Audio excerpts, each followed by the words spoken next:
This is the Barbados Today morning news for Friday, March 31st. Thank you for joining us. I am Marie-Claire Williams.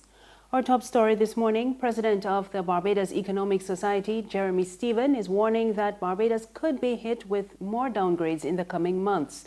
Stephen predicts that ratings agencies Standard & Poor's and Moody's are likely to impose negative outlooks on the economy by the end of the next quarter if the court case between energy giants Rubis West Indies Limited and the Sol Group is not settled satisfactorily by then. His warning comes on the heels of yesterday's decision by the High Court to extend the injunction against the sale of the Barbados National Terminal Company Limited to May 26. Not only are you not going to get this big bulk of cash that you were hoping for when you needed it to top up the reserves and at least allay the fears of the rating agencies.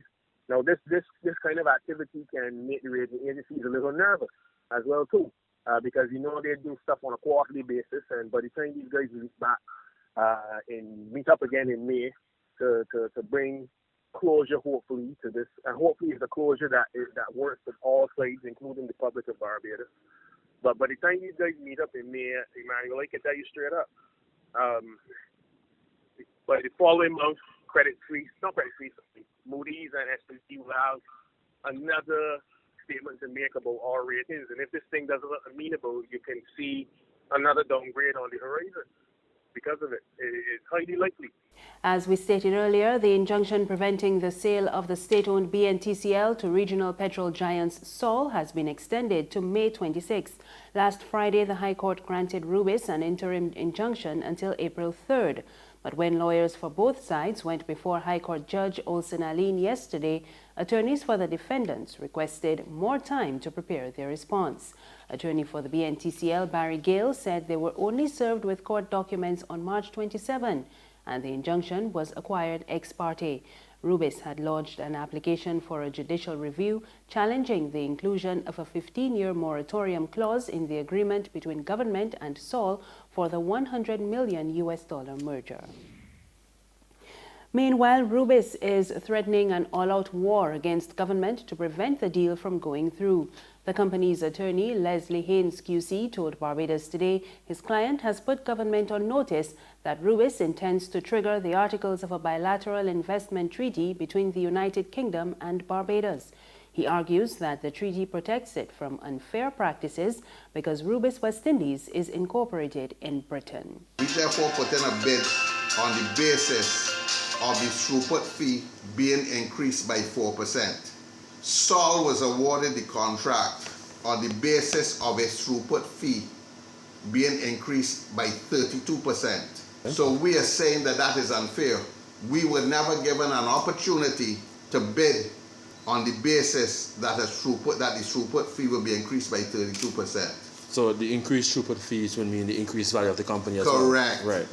So that is why we say the bidding process was unfair and not as transparent as persons would have us believe. Because we do not know what Sol bid, but we know that after the bids, the offers were submitted, the contract that was offered to Sol was not the contract that we were asked to send in an offer for.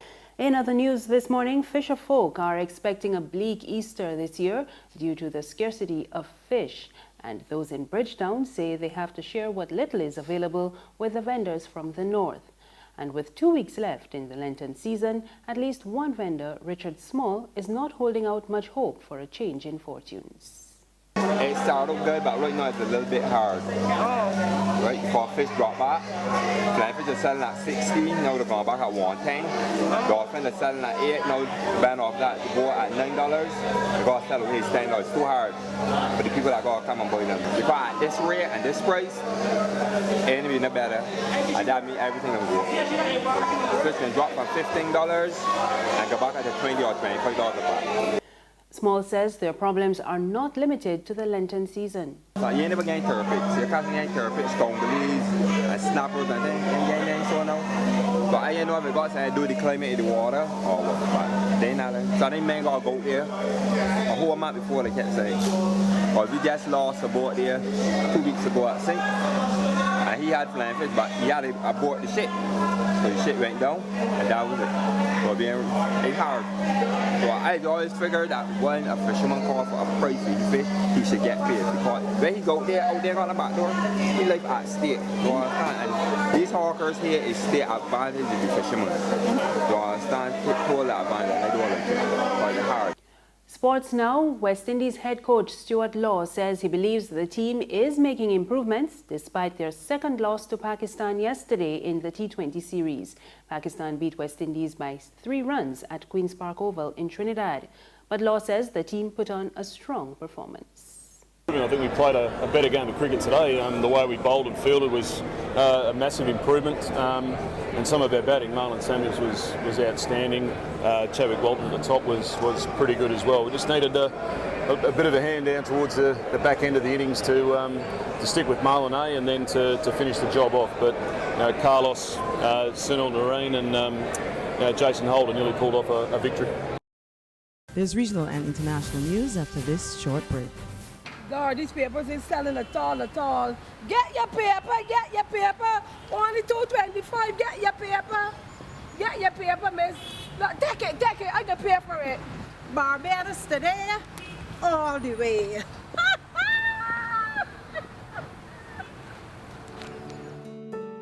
The Barbados Today, news you can trust.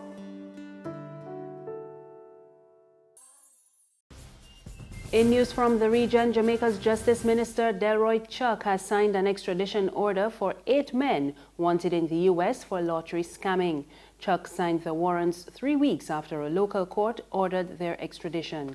The men have each been indicted on 1 count of conspiracy and attempting to commit wire fraud, 48 counts of wire fraud, 15 counts of mail fraud, and 1 count of money laundering in the state of North Dakota in the U.S. And finally, U.S. President Donald Trump's fired National Security Advisor Michael Flynn is reportedly asking for immunity to testify at hearings into alleged meddling by Russia during the election campaign. Flynn's lawyer says his client has a story to tell, but he needs to guard against unfair prosecution. The Senate has opened its hearings into the matter, and the top Democrat on the Senate Intelligence Committee says Russia has mounted a campaign of propaganda on steroids seeking to influence the 2016 presidential election. However, Russian President Vladimir Putin has again denied the accusations. And that's the news this morning. Remember, you can get more on our website, www.barbadostoday.bb. You can also subscribe to our e-paper, email updates, and like us on Facebook. We're on Izumi Media in bus terminals and Screenplay at supermarkets and gas stations near you. Or you can tune in to Channel 99 on Flow TV or Mix 96.9 FM for more news and sports. I am Mary Claire Williams. Have a good morning.